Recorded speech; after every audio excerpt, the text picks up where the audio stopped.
Nous sommes déjà au mois de mars et le début de la prochaine saison, c'est-à-dire du millésime 2023, n'est plus loin. Donc il y a pas mal de choses en termes de travaux qui ont déjà été effectués au niveau du vignoble.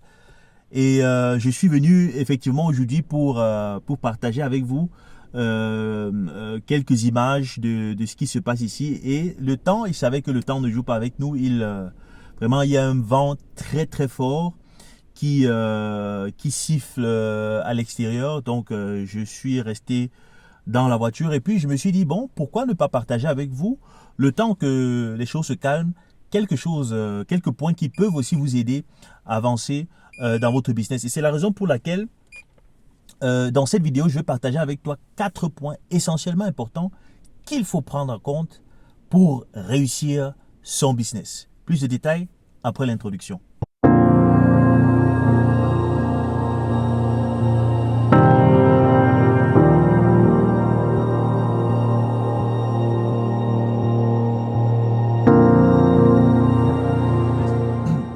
Salut, si tu me suis pour la première fois, moi c'est Arnaud de Wine Investor. Ici, je te parle d'investissement et d'entrepreneuriat afin de te motiver à sortir aussi de ta zone de confort pour te garantir une indépendance financière.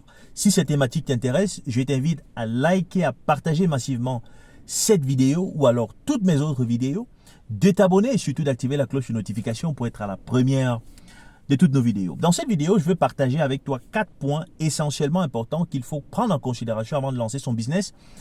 Chose que j'ai fait, je vais t'expliquer comment est-ce que j'ai appliqué ces points dans mon business.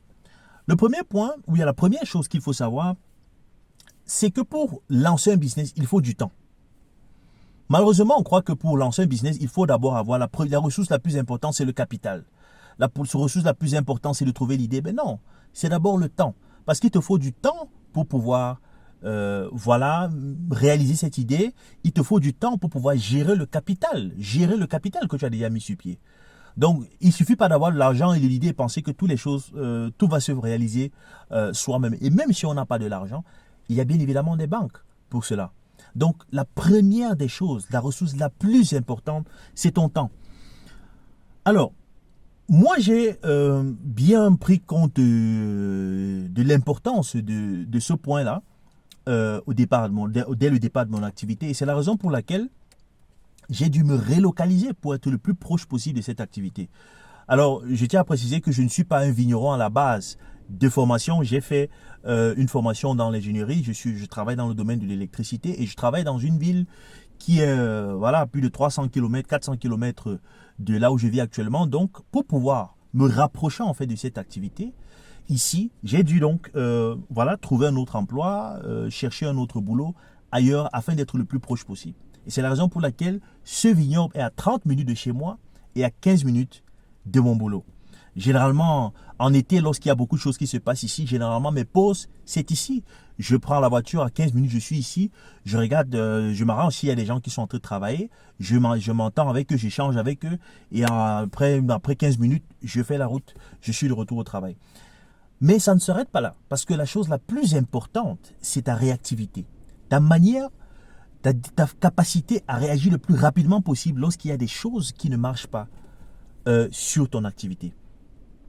Et c'est quelque chose qui est valable pour beaucoup de business. Par exemple, ceux qui vont vous donner des conseils dans l'investissement, dans l'immobilier, surtout quand vous faites l'immobilier à titre locatif.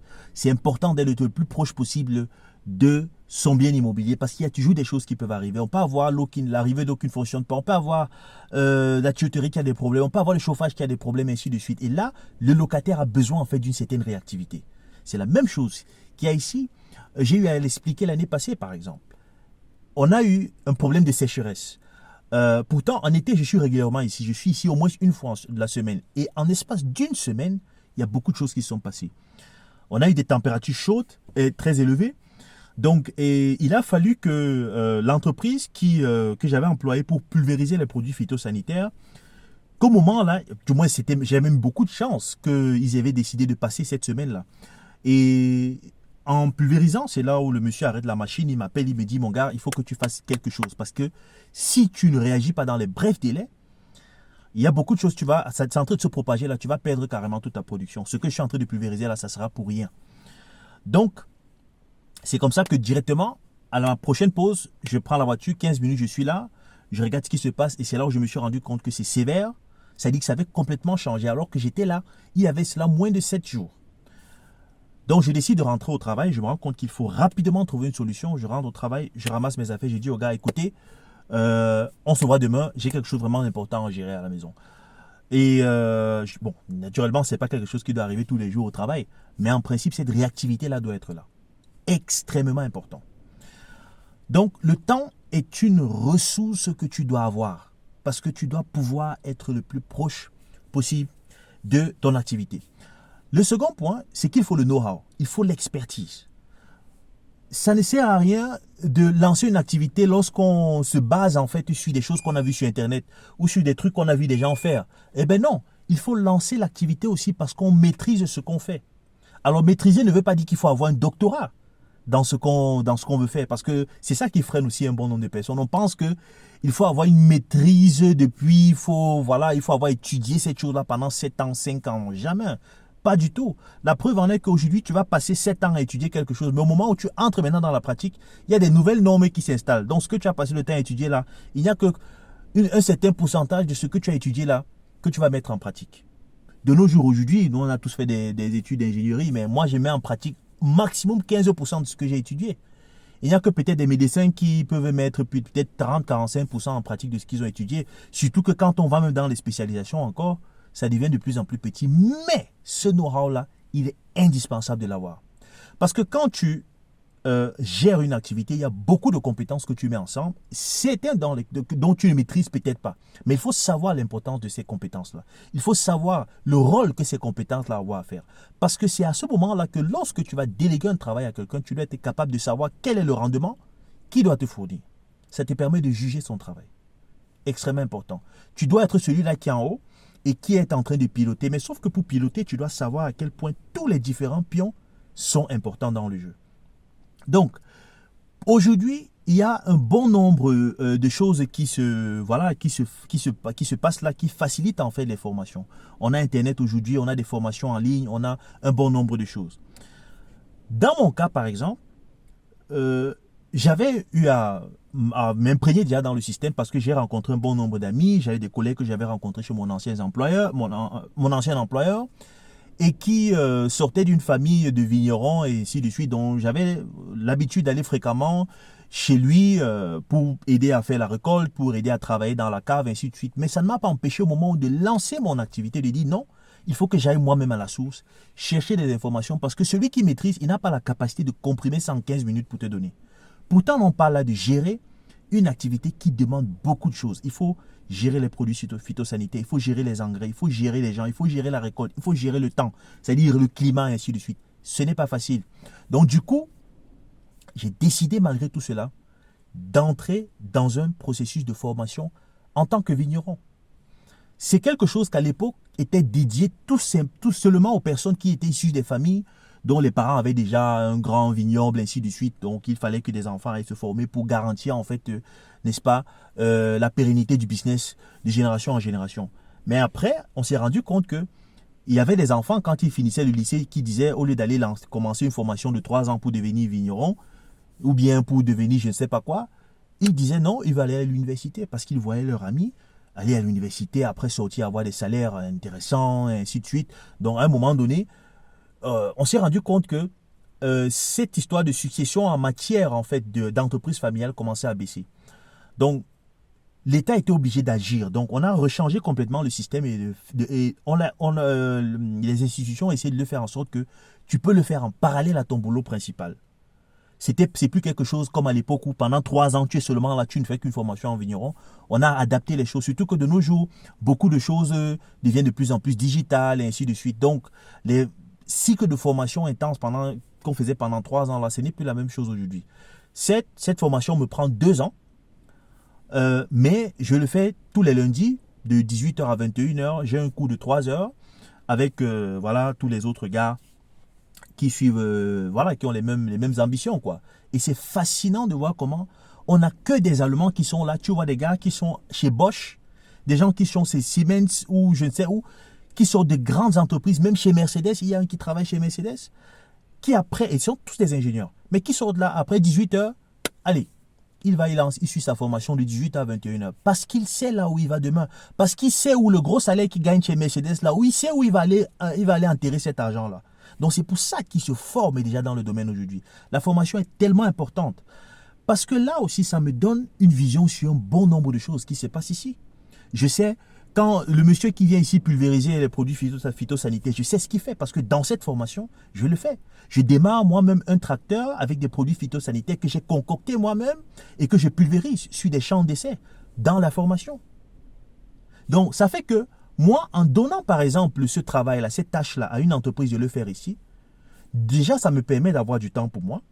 Mais au final, même si je ne le fais pas, ça fait qu'au final, quand il a fait le travail et qu'il me livre son bordereau en fait de travail ici, que je puisse décrypter en fait ce bordereau-là, que je puisse comprendre toutes les données qui sont là-dessus. Donc c'est extrêmement important. Forme-toi. Aujourd'hui, il y a franchement des choses qui sont ouvertes. Comme je dis, la formation que je fais aujourd'hui, qui va sur 2 ans, c'est quelque chose qui coûte en fait le quart de ce que les gens payaient à l'époque pour avoir ces formations-là en crash course. Donc, il y a beaucoup d'opportunités comme ça. Ce n'est pas obligé d'être des formations pour le vignoble. Pour ceux qui veulent se lancer dans cette activité, je ne peux que vous encourager. Mais pour ceux qui veulent faire, par exemple, faire des business pour aller vendre des pièces automobiles, pour exporter des pièces automobiles vers le Cameroun ou vers l'Afrique, formez-vous les gars. Il y a des formations aujourd'hui pour ça. Payez le prix, vous allez faire des formations parce que ça va te donner l'accès à un réseau. Les gens qui seront là pour faire les formations avec toi, ils auront un accès à un réseau. Donc, quand tu seras en train d'exporter tes pièces vers le pays, tu vas comprendre comment ce marché fonctionne ici à l'origine. Extrêmement important. Le troisième point que je vais évoquer ici, c'est qu'il faut trouver son marché. Alors, je sais qu'on dit très souvent qu'il faut avoir trouvé son client avant de commencer à produire. Ça, c'est vrai. Ça, c'est l'idéal. Mais ce n'est pas toujours le cas. Mais par contre, tu dois absolument savoir quel est le type de client que tu veux parce que c'est ça qui va déterminer le type de produit que tu vas mettre sur le marché. Maintenant, dépendamment du business, ça peut être compliqué par exemple de trouver des clients avant de lancer. Parce qu'il y a des clients qui vont te dire, mais nous on veut goûter le produit. Et quand quelqu'un te dit veut goûter ton vin, tu ne vas pas aller fabriquer un raisin de vin pour faire une transformation. Donc il faut avoir quand même une quantité que tu vas mettre dans une cuve de fermentation et transformer, ainsi de suite. Et ce n'est pas seulement dans le domaine des vins. Prenons le cas de Elon Musk. Elon Musk, pour pouvoir convaincre les gens d'acheter ses voitures, il fallait qu'il fasse un prototype. Plusieurs prototypes même. Et vous savez très bien que le prototype d'une voiture, ça demande quand même une mini-industrie. Une mini-industrie, même si ce n'est pas quand même une usine qui va être assez grande comme une usine qui va produire les voitures en série. Mais du moins, même quand on veut faire un prototype pour une voiture, ça demande quand même de l'argent, de l'investissement, du temps, et ainsi de suite. Donc, au départ, il faut avoir quand même trouvé le type de marché qu'on veut servir. Et pour cela, il faut prendre en considération en premier la taille de son business. Moi, aujourd'hui, vous savez, je gère une plantation, du moins un vignoble qui est étendu sur 2 hectares. Et je transforme moi-même seulement un demi-hectare, c'est-à-dire 0,5 hectares, donc 5000 mètres carrés sur cette superficie-là que je transforme en vin. Le reste, les raisins, je les vends à des coopératives. Donc, je n'ai rien à voir, à chercher, ou bien je ne peux pas me comparer avec quelqu'un, un voisin qui est ici, qui a par exemple 20 hectares. Je ne peux pas courir derrière le même marché que lui. Parce que lui déjà, premièrement, il a un problème de qualité. C'est-à-dire que lui, quand il récolte sur ses 20 hectares, il y a une machine qui passe, qui frappe la vigne 100 fois la seconde, donc ça fait à ce que les raisins tombent automatiquement. Et en même temps, tu as les feuilles qui se mélangent, qui tombent aussi, se mélangent dans tout ça. Donc quand il arrive en cave et qu'il presse tout, le jus qui sort là, l'extrait là, c'est un mélange en fait d'extrait du raisin et des feuilles. C'est un peu comme si vous voulez faire un jus de pamplemousse. Vous prenez, il y a une différence entre celui qui prend l'orange et presse dans la machine et celui qui prend l'orange et prend encore les feuilles d'orange et presse dans la machine. L'extrait, c'est pas la même chose. Donc déjà à ce niveau-là, on a une différence de qualité. La récolte, je fais à la main. C'est-à-dire j'ai des gens qui passent ici qui récoltent à la main. Donc la matière première est d'abord en termes de qualité supérieure. Maintenant, ce monsieur qui va produire sur 15 hectares, il faut savoir que en moyenne, par hectare, il faut compter à peu près dans les 7000 bouteilles à peu près, au moins, en termes de rendement, 7000 bouteilles. Donc, ça veut dire que si vous êtes sur 15 hectares, vous êtes à peu près, vous êtes sur les 75 000 bouteilles. C'est énorme. Donc, c'est quelqu'un qui ne sera pas focalisé sur la maturation du vin, c'est-à-dire fait élever le vin pendant un certain nombre de mois, un certain nombre d'années en cave avant de transformer, avant de vendre le vin sur le marché. Donc, pour lui, c'est first in, first out. Donc, dès que la matière première arrive dans la cave, on processe le plus rapidement possible et on balance tout derrière sur le marché à n'importe quel prix parce que l'année prochaine, il y a une autre quantité qui arrive et on n'a pas assez d'espace illimité dans la cave. Extrêmement important. Donc, tu ne peux pas cibler un marché de 7 euros, 8 euros parce que déjà, je ne peux pas m'en sortir à ce prix-là. Mais par contre, c'est parce que je ne peux pas m'en sortir avec ce prix que je vais chercher dans une clientèle qui va être assez exigeante en termes de qualité, qui va être assez exigeante en termes de packaging, qui va être assez exigeante en termes de l'histoire qui se cache derrière tout ce produit-là, et ainsi de suite. C'est comme ça que tu vas trouver ton marché. Maintenant, je suis aussi différent de celui-là qui va aller auprès des maisons acheter juste un vin et coller son étiquette dessus et venir vendre. Parce que là, celui, il lui manque l'originalité. Moi, ce que j'ai l'originalité. Tous mes clients peuvent venir visiter mon vignoble. Je peux leur amener dans des caves pour voir comment est-ce que je processe, je fais la transformation du vin et ainsi de suite. Et ce qu'on va lancer cette année, vers l'été, après la sortie de notre premier vin sur le marché, on va lancer une campagne de parrainage. Alors, le parrainage, c'est un système, du moins, le client signe un contrat avec nous pour parrainer un ou plusieurs pieds de vigne. Ça lui permet d'avoir une certaine garantie sur le produit à un prix fixe. C'est-à-dire que, quelle que soit la quantité de produits qu'on a sur le marché, vous savez que s'il y a des années où peut-être on a seulement 50% de la production, le prix va augmenter. Mais celui qui est un parrain de pieds de vigne, il aura toujours, quelle que soit l'année, aura toujours son produit à un prix fixe. Mais ça lui donne l'avantage de pouvoir venir sur le vignoble à tout moment, regarder ses pieds de vigne, parce que il aura des pieds de vigne sur lesquels on a marqué son nom. Donc ça permet aussi de fidéliser les clients. Et c'est des choses que l'on crée, que des personnes, par exemple, qui n'ont pas cette originalité-là ne peuvent pas se permettre. Voilà donc des choses comme ça qu'on va chercher à avoir. Mais on ne s'arrête pas là, parce que déjà, la production est petite. On ne peut pas faire un vin qui est fait pour tout le monde et qui est fait pour des personnes qui cherchent quelque chose pour se remplir la bouche ou bien, voilà, pour se saouler. Mais non, c'est un produit assez spécifique parce que c'est un produit qui est issu d'un travail assez intense. Déjà que nous sommes sur des coteaux qui sont pentus, on a des machines spécifiques qu'on emploie ici. Lorsqu'il y a même des travaux à faire à la main ici, vraiment, c'est un travail qui est assez pénible pour des personnes qui le font. Donc au final, tout ça c'est pour avoir vraiment du nectar. Et ce nectar-là doit se transformer aussi en produit qui a vraiment cette qualité-là. Et c'est pour ça que la marque que je représente, ou bien que je vais mettre sur le marché, parce que cette marque-là c'est une maison, elle va faire plusieurs vins. Et surtout ces vins-là auront la particularité qu'elle recherche, qu'elle est destinée, n'est-ce pas, à une clientèle qui ne cherche pas quelque chose à boire, mais qui veut avoir cette satisfaction d'accomplissement-là. Ce n'est pas fait pour des gens qui veulent avoir quelque chose juste pour montrer que j'ai. C'est pour une satisfaction personnelle. Et nous nous sommes focalisés dès le départ à viser les entrepreneurs, à viser les investisseurs, à viser des personnes qui ont envie de se développer et changer leur vie. C'est pas pour rien que nous sommes sur cette chaîne, sur Wine Investor. Mais alors, Wine Investor, c'est pas le nom de la maison de vin. Hein. C'est un nom qui est encore réservé pour d'ici quelques mois, d'ici début mai, où le vin va sortir, le premier vin sortira sur le marché. Mais cette marque-là va donc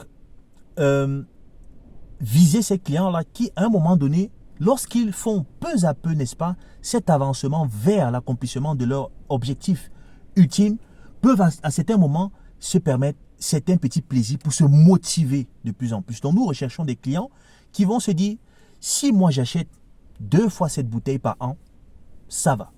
Voilà le client que nous on recherche parce que c'est un produit très particulier et qui sera très rare. Et comme je disais tantôt, quand on est un entrepreneur et qu'on s'est fixé cette année un objectif de chiffre d'affaires par exemple d'1 million d'euros, je donne juste un chiffre, et qu'au premier trimestre, on se rend compte qu'on a quand même déjà atteint le quart de ces chiffres d'affaires-là. Ça vaut par exemple la peine de se dire, c'est pas obligé, mais pour celui-là qui dit waouh, j'ai envie de fêter ça parce qu'on a besoin de se motiver un peu pour faire davantage, pour avoir autant de chiffres d'affaires le trimestre prochain. Et on s'est dit non, je vais fêter cela, je veux quand même quelque chose de particulier. C'est à ce niveau-là qu'on intervient. Pour des personnes qui ont envie d'aller prendre, voilà, de faire du développement personnel, qui vont aller se former sur comment gérer un certain nombre de choses dans leur vie. Lorsqu'ils font, ils avancent peu à peu vers ce changement-là et qui disent à un moment donné, j'ai envie de quelque chose de particulier. Je vais fêter cela avec quelqu'un, je vais fêter cela avec quelque chose de particulier. C'est à ce niveau-là qu'on intervient. Ça n'a rien à voir avec les gens qui vont produire des vins à 7 euros, à 6 euros, à 5 euros qu'on voit partout sur les supermarchés. Eh bien non. Et ce qui m'amène donc au cinquième point. Au quatrième point, excusez-moi. C'est le marketing. Comment fidéliser sa clientèle, comment fidéliser, surtout retiens ceci, comment fidéliser sa visibilité. C'est peut-être, ça peut être complexe à comprendre, mais je te donne un exemple. Prenons une entreprise comme Rolls-Royce. Rolls-Royce ne va jamais faire de la publicité, que ce soit sur Internet, que ce soit à la télé. Par contre, la Range Rover, qui est parfois, ces dernières années, on la compare beaucoup plus à la Rolls-Royce Cullinan, par exemple. Donc, c'est un peu des marques qu'on compare un peu comme ça. Range Rover, par exemple, fait beaucoup de publicité. Partout. Parce que pour eux, leur voiture, c'est la voiture de tout le monde qui veut acheter. Mais il n'y a pas quelque chose de particulier qui fait cette marque-là. Il faut juste de l'argent pour pouvoir l'avoir. Par contre, Rolls-Royce cible une clientèle. Et Rolls-Royce ne sera jamais présent. Vous n'allez jamais aller chez un concessionnaire automobile et voir une Rolls-Royce garée. C'est rare. C'est rare. Ça n'existe presque pas. Par contre, Rolls-Royce se fait voir quand vous allez par exemple dans les foires de jets privés. C'est-à-dire, les gens qui fabriquent les jets privés, ils font souvent des foires où ils apportent le jet privé. Là, parfois, c'est dans des grands stades où ils font l'exposition de leur jet privé, où tu as les Gulfstream, tu as les autres marques. Et à côté, tu as Rolls-Royce.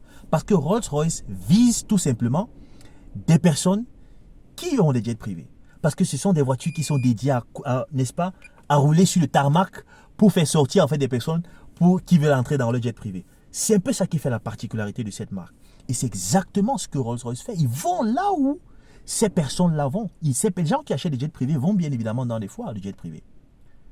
Ça fait en sorte que l'entreprise ne verse pas de l'argent à gauche, à droite pour faire de la publicité qui va aller toucher des personnes qui n'ont rien à voir avec la marque, qui n'ont rien à voir avec le concept, qui n'ont même pas peut-être l'argent pour acheter ce produit, qui ne je sais pas quoi. Et l'argent est perdu à gauche, à droite. Donc, ils investissent, je pourrais faire investir le paquet pour aller là où ils sont sûrs où ils vont trouver les personnes particulières. Et c'est exactement ce que la marque que je mets sur le marché va faire. Parce que cette marque-là, elle a, comme je dis, comme Rolls-Royce aussi, un certain message à passer. C'est que dans la vie, il faut toujours chercher à aller au-delà de ses limites. Il faut toujours aller chercher à être meilleur demain qu'aujourd'hui.